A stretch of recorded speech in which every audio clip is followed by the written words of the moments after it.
تو بس اتنا سمجھ لے کہ اپنے رزق میں کوئی گند نہ ڈالنا، اپنے دل کی آواز سننا۔ مجھے یقین ہے کہ تیری ماں کی تربیت کے رنگ بھی اتنے کچے نہیں ہیں کہ تجھے زیادہ کچھ سمجھانا پڑے۔ جی ابا جی، میں وہاں پوری ایمانداری سے کام کروں گا، اس نے تابع داری سے کہا، مگر پہلے ہی روز اسے آٹے دال کا بھاؤ معلوم ہو گیا۔ وہاں موجود خواتین مسائل کی ایک پٹاری تھیں، جس میں ایک سے بڑھ کر ایک مسئلہ برآمد ہوا کرتا۔ انہیں کام پر دیر سے آنے کی عادت تھی، انہیں بے وجہ ہنسنے اور ادائیں دکھانے کی عادت تھی، انہیں جلدی چھٹی حاصل کرنے کے لیے منشی کے سامنے بچنے کی بھی عادت تھی۔ قاسم کو اندازہ ہو گیا تھا کہ چاچے سلطان نے یہاں کس قسم کی زندگی گزاری ہوگی۔ اس نے اپنی کتابی سمجھ بوجھ کے مطابق اصول و ضوابط طے کر کے ان سب کو راہ راست پر لانے کی کوشش کی تو ایک اور عذاب میں مبتلا ہو گیا۔ ان ورکرز میں سے اکثریت نے اسے اپنے ساتھ وقت گزاری کی کھلم کھلا ترغیب دینی شروع کر دی۔ ان میں سب سے موزوں لڑکی شمیم تھی، جس کو ہینڈل کرتے ہوئے قاسم کے چھکے چھوڑ گئے۔ بے منشی، کیا پیڑ ہے تجھے؟ دہاڑی کاٹ کے کس دی بہندہ جہیز بنانا ہے تو نے؟ اس کے تیور نہایت جارحانہ تھے۔ شمیم نے پہلے پہل یہی سمجھا تھا کہ دہاڑی کٹوتی کے بعد خالی خلی دھمکی ہوگی، لیکن جب اس اصول پر پورا ہفتہ عمل ہوتا نظر آیا تو وہ دن دناتی ہوئی اس کے پاس چلی آئی۔ پیڑ مجھے نہیں بلکہ آپ کو ہے، اگر آپ نے کام کرنا ہے تو طریقے سے کرنا ہوگا، ورنہ دہاڑی سے کٹیں گے پیسے۔ قاسم نے بڑے ضبط سے جواب دیا۔ شمیم کچھ دیر ساکت کھڑی رہی، اس کا سرخ سفید چہرہ، ہلکی ترچھی ہوئی داڑھی، سیاہ سلیقے سے بنے بال اور صاف ستھرے ہاتھ پاؤں کا جائزہ لیتی رہی اور پھر کچھ گہری سانس لے کر بولی، چل بتا کہاں آؤں تیرے پاس؟ شفٹ ختم ہوتے ہی یہاں اپنے دفتر میں بلوائے گا یا باہر کسی ہوٹل میں؟ واٹ نان سینس، تم ابھی اس وقت نکلو یہاں سے۔ قاسم کا دماغ گھوم گیا۔ اوئے انگریزی بابو، زیادہ نہ بھاؤ کھا، اس جگہ کا یہی اصول ہے، خود تیرا چاچا کئی بار مجھ سے یہی جرمانے لے چکا ہے، تو بھی آخر اس کی نسل سے ہی ہے، یہی کچھ کرے گا۔ وہ مزید بے باکی سے بولی، میں اس نسل جیسا ہوں یا نہیں یہ تو وقت ہی بتائے گا، فی الحال تو صرف اتنا جان لے کہ میں کبھی کسی ریڑھی سے ایسا پھل نہیں خریدتا جو کھلا اور مکھیوں سے بھرا ہو۔ قاسم نے اس کی گردن پر کشادہ گریبان سے جھلکتے خروچوں کے تازہ نشانوں پر چوٹ کی۔ اس کی نفرت نے شمیم کا تن بدن سلگا دیا اور وہ غصے سے اسے دیکھتی ہوئی باہر نکل گئی۔ قاسم ذہنی طور پر بہت منتشر ہو چکا تھا، اسے بالکل سمجھ نہیں آ رہی تھی کہ بگڑے آوے کو کس طرح قابو کرے۔ چاچے سلطان کے بنائے گئے اس حاضری رجسٹر نے اسے اعصاب میں ڈال رکھا تھا۔ حاضری کے لیے آنے والی عورتیں اسے کسی نہ کسی طرح متاثر کرنے کے در پہ رہتیں، اور وہ ایک دو ہفتے بعد وہ بالکل بے بس ہو چکا تھا۔ باؤ قاسم، لیٹ آنے والوں کے نام لے آؤں کیا؟ شہناز نے آ کر پوچھا۔ کیا فائدہ، انہیں کون سا اثر ہوتا ہے؟ وہ مایوس تھا۔ یہ تو تسا ٹھیک ہی کہہ رہے ہو باؤ جی، اڈھیڑ عمر شہناز نے تصدیق کی۔ میں تھک گیا ہوں، بہت تھک گیا ہوں، ان لوگوں کے رویے نے مجھے تھکا مارا ہے۔ اس نے اپنے بال مٹھیوں میں جکڑے۔ تسا کو کون کہہ رہا ہے کہ خود کو تھکاؤ؟ وہ صاف گوئی سے بولی۔ ایسے ہی کسی موقع پر تلاش تھی وہ جب وہ قاسم کو اس کی غلطیوں کی نشاندہی کر سکے۔ دیکھو باؤ جی، تسا یہاں مہمان آئے ہو، مہمانوں کی طرح رہو اور واپس چلے جاؤ۔ اللہ اللہ خیر صلاح۔ باؤ سلطان واپس آئیں گے تو سب کچھ پہلے جیسا ہو جائے گا۔ 2 مہینوں میں تسا کتنی تبدیلیاں لے آؤ گے بھلا؟ پیشہ ورانہ ایمانداری بھی کوئی چیز ہوتی ہے کہ نہیں؟ قاسم ترک گیا۔ وہ کس چڑیا کا نام ہے جی؟ شہناز ہنسی۔ ہوتی ہے ایک چڑیا جو انسان کو اپنا رزق عبادت کی طرح حاصل کرنا سکھاتی ہے۔ اس نے سر جھٹکا۔ اچھا جی، ہوتی ہوگی کہیں، پر یہ ادھر نہیں پائی جاتی۔ تسا یہ سمجھ لو کہ یہ چڑیا ادھر آ کر دم گھٹنے سے مر جاتی ہے۔ شہناز کی صاف گوئی اسے مزید مایوس کر رہی تھی۔ دیکھو باؤ جی، تسا کی نیت غلط نہیں ہے، بس طریقہ غلط ہے۔ یہ زنانیاں اپنے گھروں سے بیزار ہیں، انہیں مردوں کے کام کرنے پڑتے ہیں، اس لیے ایسی چڑچڑی ہو گئی ہیں۔ پھر انہیں یہاں کبھی بھی ایسا ہی ماحول ملا جو ان کے اندر اچھائی کے بجائے برائی نکھارتا رہا۔ اب ایک نوجوان لڑکا آ کر ان پر پابندیاں لگانا شروع کر دے تو یہ کیسے قبول کریں گی؟ وہ تو پاگل ہی ہو جائیں گی نا۔ تو پھر کیا کروں میں؟ تم سیانی بیانی ہو، ان کو نفسیات سمجھتی ہو، تمہیں کچھ بتا دو۔ قاسم بے بس ہو چکا تھا۔ چھوٹا منہ تے وڈی بات، ان کو انسان سمجھا کریں باؤ جی، ذرا نرمی سے بات کر لیا کریں، یہ اتنے میں ہی کافی سیدھی ہو جائیں گی، بس کم از کم کام میں کوئی مسئلہ نہیں کریں گی۔ شہناز یہ کہہ کر چلی گئی۔ قاسم ایک نئی سوچ میں گھر گیا۔ چلو یہ بھی کر کے دیکھ لیتے ہیں، کل کلا کو دل میں یہ ملال تو نہ رہے گا کہ نرمی سے کوشش نہیں کی تھی۔ اس نے فیصلہ کیا اور پرسکون ہو گیا۔ رانی بد دلی سے لقمے توڑ رہی تھی۔ کچھ دنوں سے اس کی بھوک پیاس اور نیند ختم ہو چکی تھی۔ ذہن بھی منتشر رہنے لگا تھا۔ نئے منشی کی آمد اور رویے نے دوسرے ورکرز میں بھی ہلچل مچا رکھی تھی، لیکن رانی کی تو دنیا ہی بدل رکھی تھی۔ وہ پہلا مرد تھا جو اس کی طرف آنکھ اٹھا کر بھی نہ دیکھتا تھا، حاضری لگاتے ہوئے اس کی موجودگی کا ذرا بھی نوٹس نہ لیتا۔ رانی اس کے الجھے بکھرے رویے سے مزید منتشر ہونے لگی۔ وہ گھر جا کر کتنی ہی دیر آئینے کے سامنے کھڑی اپنے چہرے اور جسم کو ٹٹولتی اور یہ سوچتی رہتی کہ اس میں آخر کس بات کی کمی تھی۔ وہ اپنی ساتھی لڑکیوں سے کئی زیادہ خوبصورت تھی، اس کا مزاج بھی الگ تھا، پھر بھی قاسم اس کی طرف نظر بھر کر دیکھتا ہی نہیں تھا۔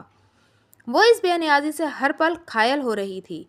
اس کی نگاہوں کے سامنے ہر وقت اسی کا سراپا رہتا، اس کے بال، کشادہ پیشانی، چمکدار آنکھیں، صاف ستھرے ہاتھوں میں گھومتا پین بہت مختلف اور دل فریب لگتا۔ ذہنی انتشار جب حد سے بڑھنے لگا تو ایک روز رانی نے اپنے تمام کپڑے تنگ کر لیے۔ اسے کام کرنے کے دوران الجھن کا احساس بھی ہوتا، لیکن وہ صبر کے گھونٹ پی لیتی۔ اس سے بھی قاسم کے رویے میں کوئی فرق نہ پڑا تو اس نے دنداسے کا استعمال شروع کر دیا۔ اس کے ہونٹ مزید دلکش دکھائی دینے لگے۔ آنکھوں میں سرمے نے بھی اس پتھر دل پر کوئی اثر نہ ڈالا۔ رانی مایوس ہوتی جا رہی تھی اور اس کی نسوانیت اپنے بے قدری پر لایا کرتی تھی۔ اس نے زندگی میں پہلی بار کسی مرد میں دلچسپی لی تھی اور جواب میں ایسے سرد رد عمل سے دل کا نازک آئینہ چور چور ہونے لگا تھا۔ اس نے سلائیاں کھول کر کپڑے واپس اصل حالت میں کر دیے۔ بس اتنے میں ہی ہار مان لی کیا؟ نوری نے اسے چھیڑا۔ رانی چونک کر اپنے خیالات کی دنیا سے واپس آ گئی۔ تیری تیاریاں دیکھ کر ہم پہلے ہی سمجھ گئے تھے کہ تو بھی اس لائن پر آ گئی ہے، لیکن تو نے بڑا غلط بندہ چنا ہے۔ اس کے غرور نے اسے پتھر بنا رکھا ہے، شمیم نے نفرت سے کہا۔ اس کمبخت نے دل نام کی کوئی شے ہی نہیں ہے۔ میں اس سے ایسا ویسا کوئی رشتہ نہیں بنانا چاہتی، میں تو اس سے صاف ستھری محبت کرتی ہوں بس۔ رانی پہلی بار اپنے جذبات اس زبان پر لائی۔ محبت، صاف ستھری، ایسا ویسا رشتہ؟ نوری حلق پھاڑ کر ہنستی چلی گئی۔ شمیم ہنستے ہوئے پیٹ پر ہاتھ رکھ کر دوہری ہو رہی تھی۔ رانی دکھی دل سے اپنی حاضری لگانے چلی گئی۔ کتنا پڑھی ہوئی ہو تم؟ قاسم نے پہلی بار اسے مخاطب کیا۔ جی میں جی، مجھے کچھ کہا ہے جی آپ نے؟ وہ بوکھلا گئی۔ نہیں تو اور کس سے؟ ان دیواروں سے کہہ رہا ہوں، اس نے منہ بنایا۔ 4 جماعتیں پڑھی ہیں جی، کم از کم میٹرک تو کر لیا ہوتا۔ پڑھائی ہی دلدارہ، قاسم نے بے اختیار کہا۔ ابا نے تو مجھے انٹر کروانا چاہتا تھا، لیکن پھر حادثے میں اس کی آنکھیں چلی گئیں، ایک ٹانگ بھی کٹ گئی، گھر کے حالات بگڑتے گئے۔ رانی اسے یہ نہ بتا سکی کہ شوہر کی معذوری کے بعد اس کی ماں اسی فیکٹری کے ایک مزدور کے ساتھ فرار ہو گئی تھی جہاں وہ بھی کام کرتی تھی۔ رانی اکلوتی اولاد تھی، اس وقت سے ہی وہی گھر کا کام مرد اور سربراہ تھی۔ اچھا، اگر پڑھنا ہو تو بتانا، میں کوئی راستہ نکال لوں گا، تعلیم ہر انسان کا بنیادی حق ہے۔ ہیں جی، آپ واقعی مجھے پڑھاؤ گے؟ وہ بے یقینی سے بولی۔ میں نے اپنا نام کب لیا؟ قاسم بتکا، لیکن چلو خیر، کچھ کر لوں گا۔ اس نے جان چھڑائی۔ وہ شہناز کے کہنے پر خلاف مزاج برتاؤ کر رہا تھا۔ اس نے زندگی بھر کتابوں سے ہٹ کر کچھ سوچا ہی نہیں تھا۔